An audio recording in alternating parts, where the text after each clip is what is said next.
welcome to IDEAtv. This is The Stage. I'm with Nijinaji. Today, I'm hosting IProfile Foundation. In studio, I have the founder, Aisha Ali. How are you doing? Good. How are you? Yeah, and Gilbert, the communications. Yes. I'm so intrigued the fact that you're using you created a foundation to actually create change of African leaders. What's the mystery? We're focusing most importantly on the young people, all children who are in primary schools, because we feel like if you want to create change, it's better that you start fostering and teaching that change. That's magical. When the children are still young. Yeah. So our main emphasis is within the children who are still in primary school, and we have a couple of ideas that we impact them with change with, and that is through leadership, teaching them financial literacy, and basically these two, once you have a leader and a person who can manage finances well, I feel like you have a person who is going to be a great leader in the future. Thank you. So Aisha Ali, you're the co-founder with Aware Barbara. Aware Barbara. You founded this foundation. Why? It comes from way back.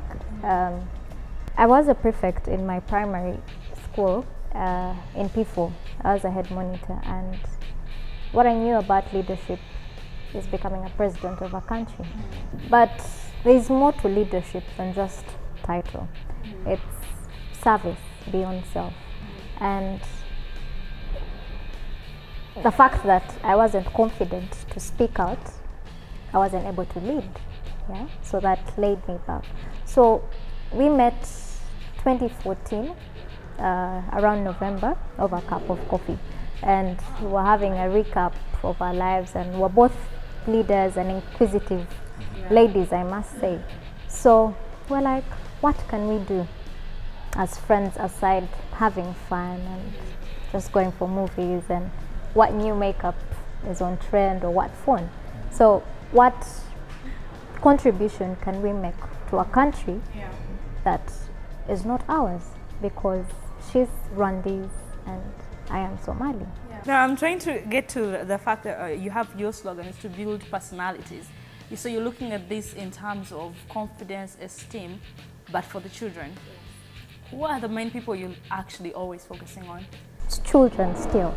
Why is, let me explain maybe a bit of the leadership program. Is as a leader you need to have different traits. First of all, you need to have public speaking skills, which you'd call speech etiquette. And we designed a 2-month leadership curriculum for these children, especially the prefects in the schools. But if you give someone one tool and he's lacking so many other things, so what am I trying to draw back to is etiquette. As a leader, the first impression you give people is always the longest. Yeah.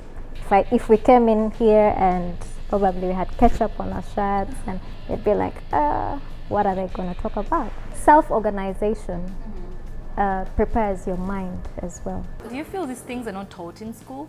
Yes, they're not. I think one of the most important things that has emerged out of our foundation is that, for example, Aisha was a leader when she was in primary school. I was a leader. Yeah. But to draw those things out from our experience is that what we are doing right now and what we are experiencing with our programs that we teach in primary schools right now, we never experienced that. When you were a prefect in primary school, all you had to do was to just be a prefect. Oh, don't forget to campaign. And then everybody will respect you, but you don't really have strong traits of what you're carrying forward to all these audience that you have at school. So in the past 2 years, what we've been able to experience is that through the leadership program, the leadership gives hands-on, experience and traits to these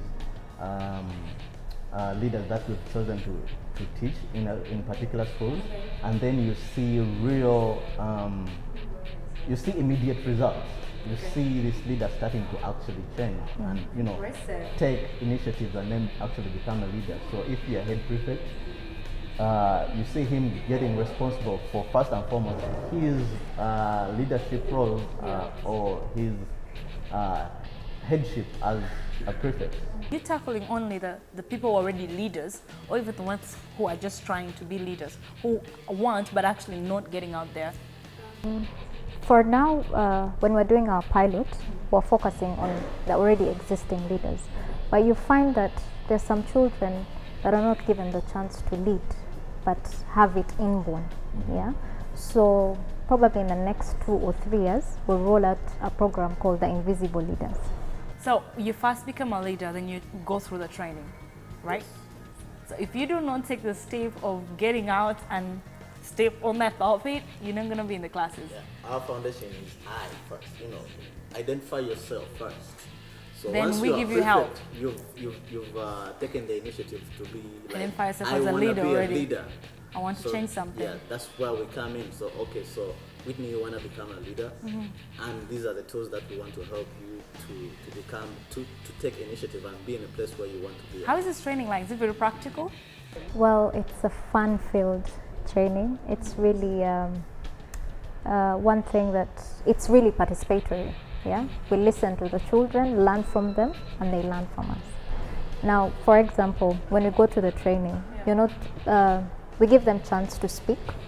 Yeah, so that we identify who needs help in public speaking, who is shy, who's that. Then we group them and have different mentors work on them. Not forgetting, we also teach them how to leave a legacy behind, because as an individual, what are you going to be remembered for?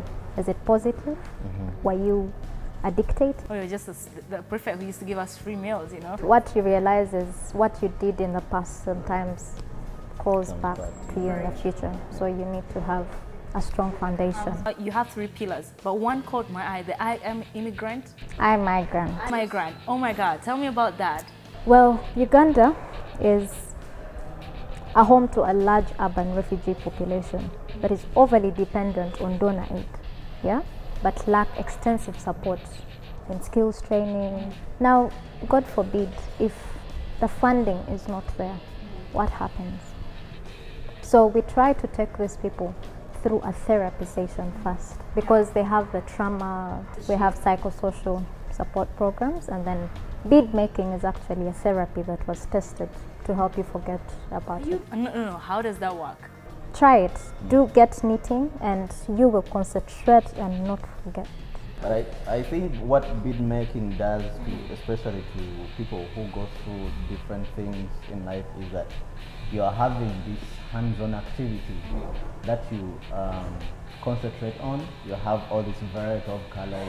You're making whatever, even if it's a bracelet or whatever, but you're putting your entire concentration on it, and so it helps you express yourself however you want to.